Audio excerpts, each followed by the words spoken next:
Hello and welcome to Social Media Weekly, episode 22nd January 2020.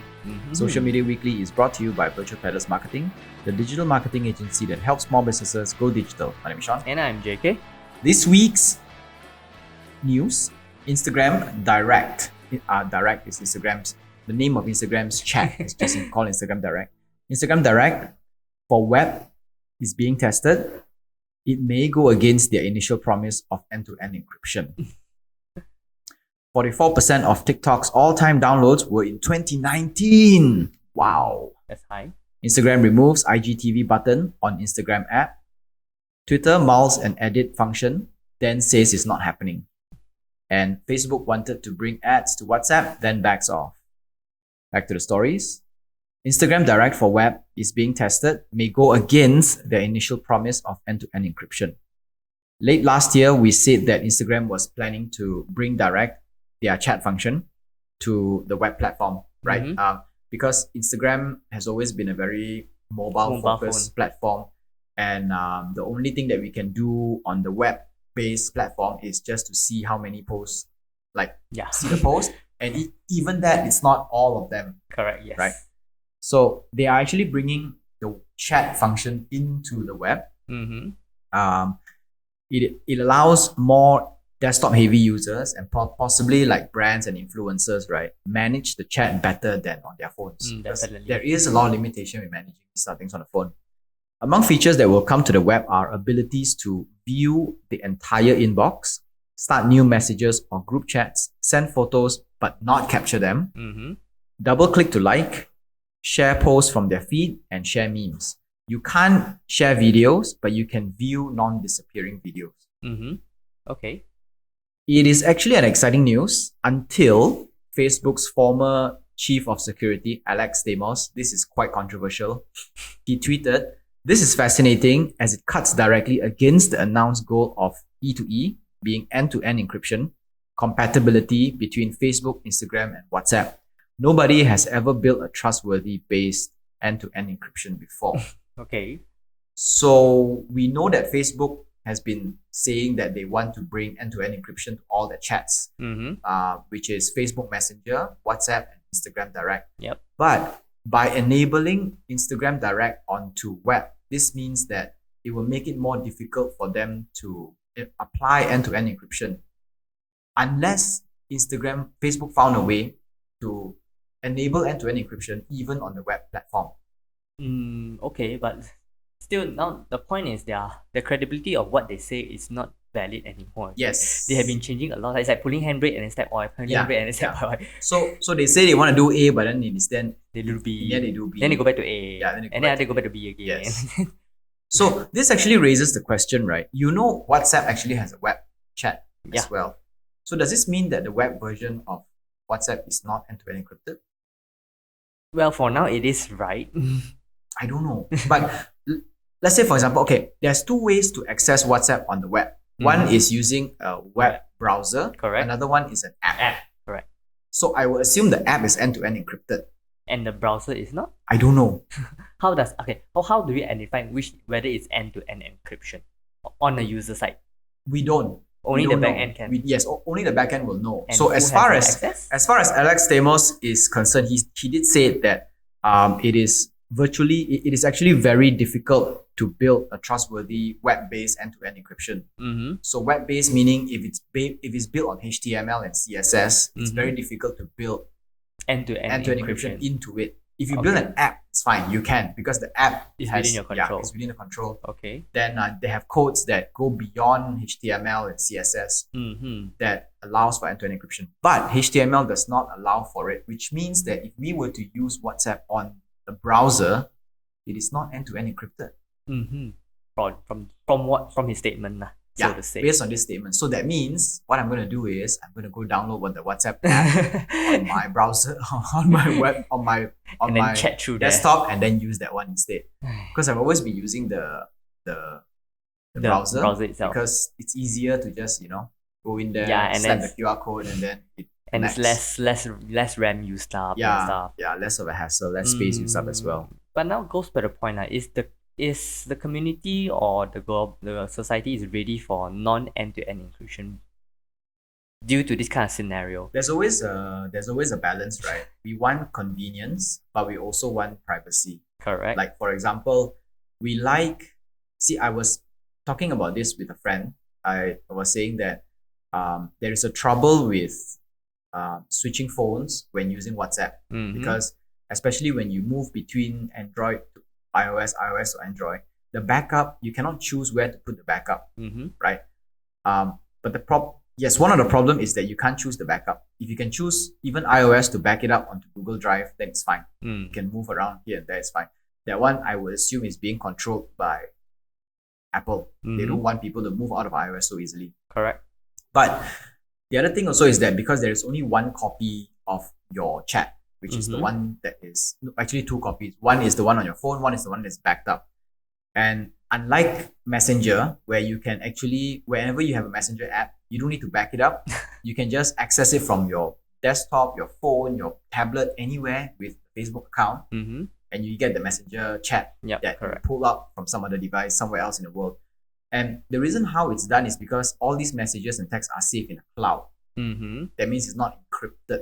Yep, it's stored. Yeah, it's stored somewhere in a decrypted version. Yeah. In order for encryption to work, is that they will, whenever someone sends, like, let's say for example, you send something to me, they will package it, lock it, and then when it's sent to me, I will have the key to unlock it. Okay, got and it. see it. Nowhere between me and you, anyone can actually go in and see what is being said. Okay, got it. That's how end-to-end encryption is supposed to be. But if based on this one, right, the limitation is that you cannot simply just open another WhatsApp app somewhere and be able Retrieve to it. immediately see all the chat that goes in. Okay, So got it. that is the problem that happens. I guess in the end of the day, it's still back to the user's point of view, because I think we are being too demanding where we want the convenience of this cloud storage, but yet we don't want the cons of no end-to-end encryption. Yeah. So- Okay, so let's think about this, right? Let's think about it this way. It is our duty as users to make sure these NSFW Contents content and is done in platforms that are secure, right? It's like, that's the reason why last time, even when if you want to gossip about someone, you don't do it in front of that person. Correct. You walk away And and then you you- whisper and make sure that person cannot hear you from Correct. afar. Now you're like, oh, I'm talking in front of that person, and then the person get angry, and then you say, why you get angry? It's And- my freedom of speech. Exactly. No, it's like, it's not. It's like when let's say if we talk bad about the fish and the fish hears it, and then we say, why isn't this chat end-to-end Encrypted. encrypted? I think we're quite totolan here.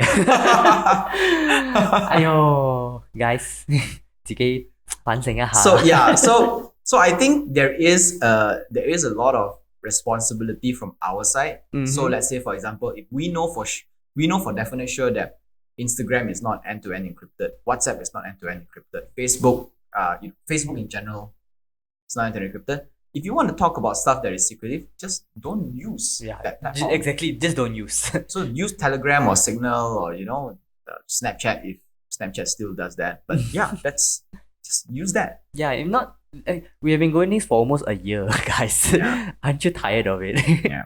If there's just so much Facebook can do things. Exactly. Well, yeah, it is true. It is true. So I think we're so tired of going against Facebook now. We kind of feel a little bit of like a remorse for them. we feel sad for them. Poor thing like you. Okay, never mind. Let's talk about TikTok now. Alright, 44% of TikTok all-time downloads were in 2019. 2019 has been an incredible year for TikTok despite the US government's concerns. The 44% totaled to over 730 million installs last year alone. This increase is largely attributed to India's adoption. Even so, the platform hasn't found a solid monetization method just yet. They've been experimenting on few ways, but we think they're planning to avoid the route taken by Facebook and its subsidiaries.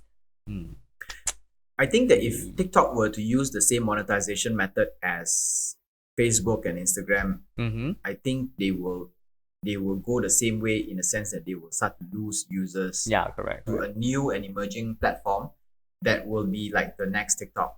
Mm. The TikTok is good because it is still organic. Mm-hmm. and it's organic because brands find it difficult to go in there, and brands find it difficult because TikTok is not trying so hard to monetize in all ways, unlike Facebook. Correct. And the environment is a lot more social, right, as compared to Facebook and Instagram, where we interact more with brands than we interact with each other. And if TikTok does the same thing as Facebook, then there will be a problem. Yeah, correct. And for now, I mean, Facebook had a good time where the market can sort of like stabilize and get used to it, become a subconscious behavior. Now, social media is like it's moving too fast, and then the attention span of the user to change the behavior is too short that they could not hold the user. Yeah. So it's quite hard to monetize in terms of social media platform now. So in this sense, I think TikTok needs to come out with a different way, like a new method to monetize in a way that it's not as intrusive, it's not as traditional, in a way that the users feel that they're comfortable with it, because they do understand that TikTok needs to make money, but they just don't want it to be like selling private information kind of way. Don't want to end up like Facebook lah. They don't want to end up like Facebook. But yeah, I mean, I also don't know how will I find a new way for TikTok, man? If I believe Snapchat has found a way, but they are working very hard with all these AR lenses. But TikTok does not have the competency of AR lenses. Yeah, correct. So they might need to find a different way to do it. Like, for example, maybe make money out of people who want to put their music on TikTok. Instead of paying these music labels should pay them royalty and stuff. Yeah, like kind of like they can convert into a little bit like a Spotify. Whereas whenever each person plays a song, then the music label will need to pay Spotify. So whenever someone plays a song or attach a song to their videos, the music label owns their video, need to pay TikTok for it. Wow. But then hard, and then TikTok then Spotify will become TikTok's rival if that's the case. But Spotify is a bit different because Spotify is the full music. It's a traditional music listening platform. Whereas TikTok is just attaching music to the videos. It is a good way to discover music, which is good for music labels because they want their music to be discovered. And what better way to get it discovered on social media than using TikTok? Because Facebook and Instagram is not doing a very good job at it. And YouTube as well, because they have so many all these copyright problems. And YouTube although YouTube is good with music videos, but it's only music videos. Only people who own the music rights can post it. Other people cannot post the music. But TikTok can. And it is a selling point for them, for TikTok. A way for music labels to market their music. I don't know. I have a hunch that there's gonna be a social media bubble burst soon. With all this investment in all this. No, it's true because there are people who say that more and more people are moving into chat rooms. And they are using social media less. That is a problem because when they go into chat rooms, they become private, then brands cannot reach them anymore. Correct. And then money cannot flow, and all the money invested in the valuation of the new social media platform, it's gonna go burst, and okay. Jang. So I can see it already. But in any case, we are very happy and we congratulate TikTok for a 44% bump. All-time bump in downloads in 2019 itself. It's all thanks to India. And if they were to continuously grow into new markets, they would continue to grow. This is something Snapchat needs to do. They have been having problem growing markets because they focus too much on the few markets that they think niche market. If they were to continue to grow to the rest of the world, then I think they will have a greater market share than what they're having now. Collaborate lah, you guys. Snap TikToks. All right, let's talk about Instagram. Instagram removes IGTV button on Instagram app. 18 months since IGTV was introduced, Instagram found that most people do not use the little IGTV button placed on the top right corner of the feed screen. IGTV was initially launched as a standalone app, but quickly merged into Instagram proper. Over the next 2 years, they've placed IGTV previews into feeds and also the Explore tab. It only makes sense that they remove the useless button right now. Because to be honest, nobody goes into IGTV button and actually Open it. browse the videos one by one. They see it from the feed and then they watch the first minute and then they watch the rest in IGTV. Mm. They go to the explore and then they watch the first minute Yeah. and then they watch the rest in IGTV. Correct. The button is just pointless. Yeah, the button is just pointless. So it's good that they removed it. It's not to say IGTV is not working. It's just that the button is the thing that Yeah, because It's not mobile really screen, working. you want to minimize as much as possible. Yeah. Alright, next up, Twitter. Twitter mouse and edit function and then says it's not happening. In late 2016, Twitter CEO Jack Dorsey said he may let people edit their tweets. They include options like delaying the tweets for up to 30 seconds so people can change their minds and edit that tweet. Another option could be allowing edits within a small window after posting. Last week, Jack said it's probably not happening, at least for the time being. He said, "Can we get the edit button in 2020? The answer is no. The reason there's no edit button, there hasn't been an edit button traditionally, is we started as an SMS text messaging service. So as you all know, when you send a text, you can't really take it back." He went on to describe possible problems with the edit by saying you might send a tweet and then someone might retweet that. And an hour later, you completely change the content of the tweet and that person that retweeted the original tweet is now rebroadcasting something completely different. Yep, misleading information. Yes. So the first one with this SMS text system where you cannot take it back, fine. That one, I agree. I don't. No, actually not. I don't think that is the issue because right now we can we can actually revoke our text. Mhm. We can delete text all around. Maybe you can do it maybe like WhatsApp in the first hour you can take it back, but after that you can't take it back anymore. Mm-hmm. But the case where you send a tweet, you tweet something and then somebody retweet you and then you change it after that, then it becomes completely something different. That is a problem. Yes. Because that tweet could have gotten traction for one reason and you would have changed it for something else and it becomes completely different. Yeah, correct. And you can imagine how many people who spread fake news or misinformation can actually make use of this and cause so much trouble. Yep. Just don't do that. Yeah. guys. So I think the limitation in Twitter without having an edit function also comes down to the users. Please do not tweet when you're drunk. Very hard, no. Very hard, no. This one. Or you can completely. I think you can delete your tweet. Right? Just delete the tweet. Yeah, just delete. Don't need to edit it. You don't need to edit it. Just completely delete it, right? Yeah. So just remove the whole thing and it's That's gone. it. Yeah. Yeah. You don't even need to edit. Yeah, exactly. Next up, Facebook wanted to bring ads to WhatsApp and then backs off. Facebook previously set up a team to find ways to monetize the chat platform. Just recently, they decided to disband this team.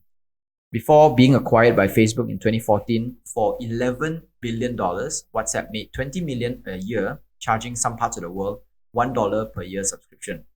Once acquired, Facebook removed that fee, and until now, they haven't been directly profiting from the app. Mm-hmm. It isn't easy to monetize WhatsApp, seeing as they pledged to keep all chats private via end-to-end encryption.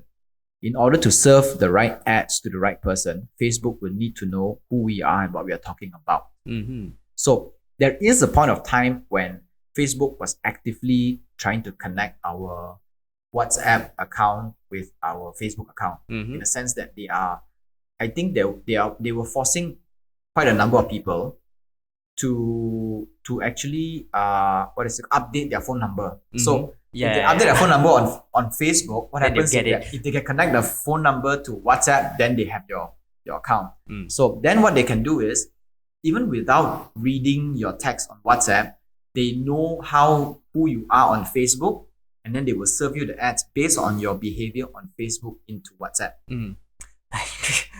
Ayo. Yeah, I think this is just Facebook saying they are just being pressured by stakeholders to monetize every single corner of it. And this is the only corner that they still cannot monetize, which is WhatsApp itself. Yep. And they've been trying hard. They even formed a special team to do it. And at this point, I think it's good that they decided not to continue on. Maybe at least for now. Ayo. Look at all the money wasted. Yeah. And the time. Well, but as a company, I think it is as a company worried about the profit and the bottom line, I think it's something natural that it will do. It's a natural amount of money that you can spend, at least to explore it. Because if it doesn't work, it's fine. But if it works, you have a possibility to monetize another billion people there. Which that's not what the market wants. That's what the stakeholder wants. Yes, that's what a stakeholder wants, exactly. Not the market. Exactly. But because WhatsApp is being provided to us for free, Yeah. right? So nothing is free. And if they don't take money from Facebook and Instagram to fund and operate WhatsApp, then WhatsApp needs to be able to make money by itself, Mm-hmm. which it still Have to cannot at charge this you? point. Yeah. Okay. That's all. Yep. So yes, very tough, yeah. Super tough. Yeah. So yeah, that's all for this week's Social Media Weekly. Social Media Weekly podcast is available on Anchor FM, Google Podcasts, Apple Podcasts, Spotify, and more. Our full videos are available on YouTube, and we post bits and clips on Instagram and Facebook. This is actually the episode right before Chinese New Year. Okay. We'd like to wish everybody a happy Year of the Rat, Yeah, correct. Chinese New Year 2020. 恭喜发财. And Ong Bang Nalai. Yes. So just send it over. You can find our address on Yeah, or our on e-wallet. Google. Yes. We Oh have a yes, lot. okay, QR to Pay us as also well. can. Yeah. Yep. All right, so that's all for Social Media Weekly episode 22nd January 2020. My name is Sean. And I'm JK. Bye. Sayonara.